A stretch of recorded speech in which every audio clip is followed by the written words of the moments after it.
လူတွေကိုဖုတ်သွင်းပြီးကျွန်းအဖြစ်ခိုင်းစေတဲ့စမ်းကြဲတဲ့ဟေတီကဒလိမင်္ဂလာပါယူသနဲ့ဒိမန်ပရိသတ်ကြီးရေ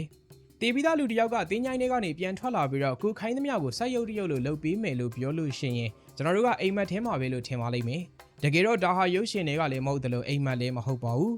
ကာရစ်ဘီယန်ပင်လယ်တွေကဟီတီနိုင်ငံမှာတော့ဇွန်ဘီဆိုတာတကယ်ကိုကြောက်စရာကောင်းတဲ့လူမှုရေးနဲ့ယဉ်ကျေးမှုဆိုင်ရာဖြစ်ရမှန်တစ်ခုပါပဲအဲ့ဒီနိုင်ငံမှာတေပြီးသွားတဲ့လူတွေကိုပြန်ပြီးတော့မှော်တက်နဲ့နှိုးပြီးလေကွင်းထဲမှာအခမဲ့အလုပ်ခိုင်းစေတဲ့ထူးဆန်းလာတဲ့ဖုတ်သွင်းအတတ်ပညာအကြောင်းကိုအတူတူလေ့လာကြည့်လိုက်ကြရအောင်ပါ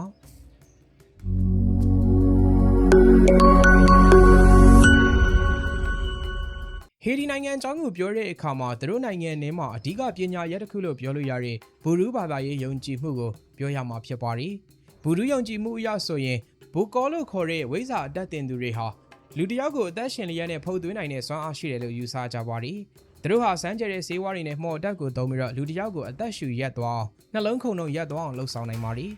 မိသားစုဝင်တွေကတေပီအမှတ်နဲ့တကြိုပြီးတဲ့နောက်မှာတော့အဲ့ဒီဝိဇ္ဇာတွေကတင်းချိုင်းကိုသွားရောက်ပြီးအဲ့ဒီလူကိုပြန်လဲနှိုးယူပြီးတော့ကိုယ့်ရဲ့အလိုကျခိုင်းစေမဲ့ကြေးကျွန်အဖြစ်ပြောင်းလဲပြစ်လိုက်တာဖြစ်ပါတယ်ဒီဖြစ်ရဲ့နောက်ွယ်ကသိပ္ပံနည်းကျအချက်လက်တွေကပို့ပြီးတော့စိတ်ဝင်စားဖို့ကောင်းပါတယ်ဝိဇ္ဇာတွေဟာငပူတင်းဒီမှာပါတဲ့တက်ထရိုတောက်ဆင်လို့ခေါ်တဲ့အာယွန်ကြောအဆိပ်တစ်မျိုးကိုအသုံးပြုပြီးလူတယောက်ကိုအပူချိန်ကျဆင်းကအသက်မဲ့တယ်လို့ပုံစံမျိုးဖြစ်သွားအောင်လှုပ်ဆောင်တာပါလူနာဟာတတိရှိနေပေမဲ့ကိုယ်လက်လှုပ်ရှားလို့မရပဲတေးဆုံးသူအဖြစ်အများကတတ်မှတ်တဲ့အထိဖြစ်သွားရပါတယ်အဲဒီနောက်မှာတော့စိတ်ကိုထိန်းချုပ်နိုင်တဲ့ဆေးပင်တွေကိုသုံးပြီးသူ့ရဲ့မှတ်ဉာဏ်တွေကိုဖျက်ဆီးပစ်ပြီးတော့ခိုင်းသမျှလုံးမဲ့ဇွန်ဘီတကောင်အဖြစ်ကိုဖန်တီးပြစ်လိုက်တာဖြစ်ပါတယ်ဇွန်ဘီအဖြစ်ဖန်တီးခံလိုက်ရတဲ့သူဟာသူတို့ကိုသူတို့ဘယ်တော့မှဘသူပဲဝါမှန်းမသိတော့သလိုနာကျင်မှုဒါမှမဟုတ်ပင်ပန်းမှုကိုလည်းမခံစားရတော့ပါဘူးသူတို့ကိုများသောအားဖြင့်ကြံငင်းနေတဲ့လေတော်တွေထဲမှာလူမသိအောင်ပုံရှိုးပြီးအလုတ်ခိုင်းစေလေးရှိပါတယ်ဒီရင်ကျေးမှုဟာဟီတီလူမျိုးတွေအတွက်တော့အရန်ကိုကြောက်စရာကောင်းတဲ့အပြစ်ပေးမှုတစ်ခုလို့လည်းပြောလို့ရပါတယ်ဘာလို့လဲဆိုတော့သူတို့အတွက်တည်ဆုံးခြင်းဟာငြိမ်းချမ်းမှုလို့ယူဆပေမဲ့ဇွန်ဘီအဖြစ်ဖန်တီးခံရတာကတော့တည်ပြီးတာတော့အနာမရပဲထာဝရကျွန်းအဖြစ်နေထိုင်ရမှာမဟုတ်လို့ပါပဲ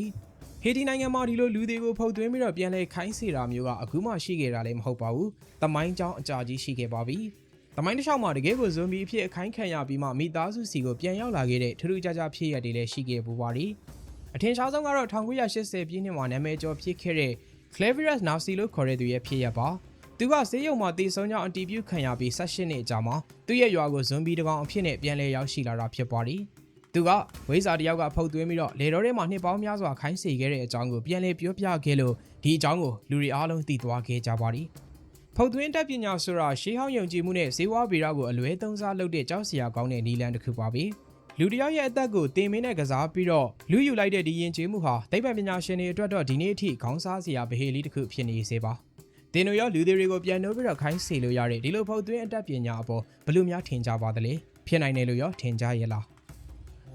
။